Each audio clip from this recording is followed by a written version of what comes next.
बच्चा 6 से 7 बार pain killer खा रहा था। इबुप्रोफेन पेन किलर खा जाता था। हाँ, इबुप्रोफेन पेन किलर होती है। सब 2 पेशेंट हैं, एक पुष्पा गिरी जी हैं और दक्ष गिरी जी, है ना। तो ये दक्ष है और ये पुष्पा गिरी जी हैं और ये दक्ष फादर है।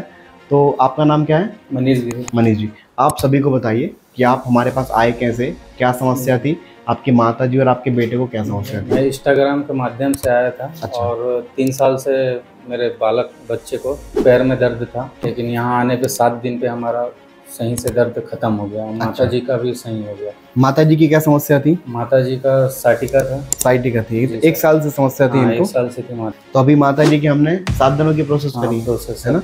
ठीक है, अभी ठीक है अम्मा आप?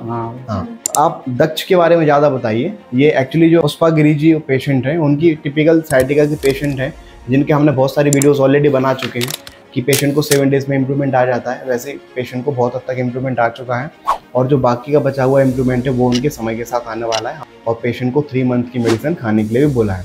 लेकिन जो इम्पोर्टेंट है वो ये है दक्ष।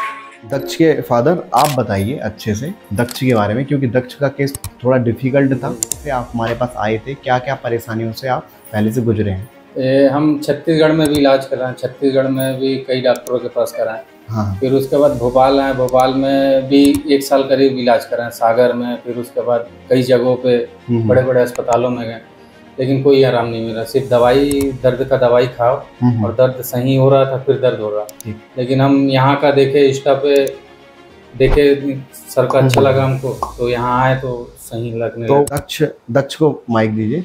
दक्ष, कितने समय से दवाइयाँ खा रहे थे आप? 2 साल से। 2 साल से। तो बच्चा डेली पेन किलर खाता था। कितना? एक टैबलेट, हाफ मतलब 200 mg का गोली था। तो हाँ। शुरू दिन भर में कम से कम 6-7 गोली खा जाता था। पहले कब की बात है? ये 1 साल पहले की 1 साल पहले की बात है। बच्चा 6 से 7 बार पेन किलर खा रहा था। इबुप्रोफेन पेन किलर खा जाता था। हाँ, इबुप्रोफेन जो पेन किलर होती है, जो लोग 3 दिन से ज़्यादा खाने के लिए मना करते हैं, वो पेशेंट डेली कितने बार खा रहे थे? 6 से 7 बार। उसके बाद धीरे धीरे हमको इनको लूज मोशन होना चालू हुआ। दवाई का डोज जैसे इनके शरीर में परिवर्तन दिखने लगा दर्द की दवाई को। फिर उसके बाद धीरे धीरे उसको हम आधी करके खिलाने लगे। हाँ। फिर आधी से चौथाई कर दिए, फिर ऐसा। लेकिन इबुप्रोफेन खाता ही था। बट पेन किलर पेशेंट की चल रही थी। हाँ। मात्र 10 साल का दक्ष है, वो कंटिन्यूसली 2 साल से पेन किलर खा रहा था। ये बहुत साइड इफेक्ट वाली चीज़ थी, और अगर ये दर्द से नहीं जाए तो बाद में उसके ऑर्गन फेलियर होने लगते हैं। तो हमने दक्ष हमने कितने दिन की प्रोसेस करी है आपकी? 7 दिन की। 7 दिन की। तो आपको कितने दिनों में आराम आना स्टार्ट हो गया था? 5 दिन में। 5 दिन में। तो अभी आप कोई पेन किलर खा रहे हैं?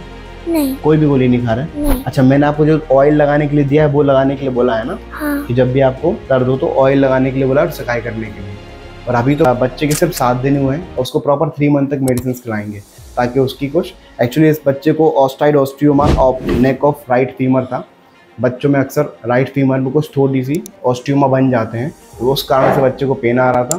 बट अभी तक पेन किलर से चल रहा था। बच्चे के पेन किलर बंद हैं और बच्चे के जो पेन किलर से होने वाले साइड इफेक्ट्स हैं उनको हमने रोक लिया। अच्छा महसूस होता है बच्चे की पेन किलर? सर मतलब एक डेली टेंशन रहता था कि कैसे होगा, क्या होगा, और हम सोचते थे कि सही नहीं होगा।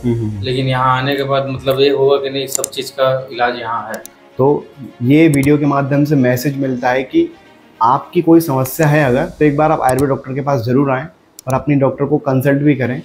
कभी कभार ऐसा हो जाता है कि जहाँ समस्या का इलाज कहीं नहीं मिलता वहाँ आयुर्वेद में मिल जाता है। तो एक बार आपको डॉक्टर कंसल्ट जरूर करना चाहिए। आप ओवरऑल ट्रीटमेंट से संतुष्ट हैं? जी सर। चलो बढ़िया। आपको ट्रीटमेंट अच्छे से और कंटिन्यू करना है ताकि बच्चा फ्यूचर में भी ये पेन किलर वगैरह ना खा सके। अभी हमने सिर्फ समस्या को इम्प्रूव कर दिया है, लेकिन अभी भी बहुत सारा रास्ता बाकी है। अपन को अच्छे से पूरे बच्चों को ठीक करना है। जी नमस्कार। तो हमारे साथ है दक्ष, जो हमने उसका पिछला एक वीडियो बनाया था जिसको उसमें दर्द थे। अभी दक्ष हमारे पास अगले 15 दिनों के बाद फॉलोअप के लिए आया है। तो अभी हमने दक्ष से पूछा है कि दक्ष आप कैसे हो, तो दक्ष कह रहा है कि अब पूरा ठीक है, उसको कोई दर्द की दवाई नहीं लेनी है और वो तेल सिकाई कर रहा है। तो दक्ष अभी क्या क्या कर रहे हो? दवाइयाँ खा रहे हो अच्छे से? हाँ। और तेल की सिकाई भी कर रहे हो? हाँ। अच्छा, पिताजी अच्छे से सिकाई करते हैं? बढ़िया। हाँ। और तेल भी लगाते हैं? और जो दूध पीने के लिए बोला है और जो ताकत वाली चीज़ें खाने के लिए बोली वो कर रहे हो ना? हाँ। हाँ। तो बच्चा फुल ऑब्जर्वेशन में है और बच्चा रिस्पॉन्स भी अच्छे से कर रहा है। और ये प्रूफ है। हमने ये 15 डेज़ का वीडियो इसलिए बनाया है आफ्टर 15 डेज़, ताकि हम बता सकें कि किसी किसी के अंदर जो रिटर्न भी आते कुछ भी होता है, इसलिए हम बच्चे को कंटिन्यूस ऑब्जर्वेशन में रखे हुए हैं। और अच्छी बात यह है जो पेशेंट साइड से आती है कि बच्चे की प्रॉपर निगरानी करी जा रही है, अच्छे से उसको दवाइयाँ खिलाई जा रही हैं, उसका नरिशमेंट किया जा रहा है, उसके तेल सिकाई करके उसके जो एक्सटर्नल फैक्टर से जो दर्द बनते हैं उसको रिटर्न किया जा रहा है। तो बच्चे को प्रॉपर मेंटेन किया जा रहा है, जिससे बच्चा कंटिन्यूस रिजल्ट दिखा रहा है। तो जो शॉर्ट टर्म में रिजल्ट हमने 5 डेज़ में निकाला था, उसका उसके लॉन्ग टर्म में भी है, बट अभी भी कहानी पूरी कंप्लीट नहीं है। हम उसको और दवाइयाँ देंगे जिससे समस्या को अपन अगले 1-2 महीने में जड़ से खत्म कर सकते हैं। ठीक है, थैंक यू।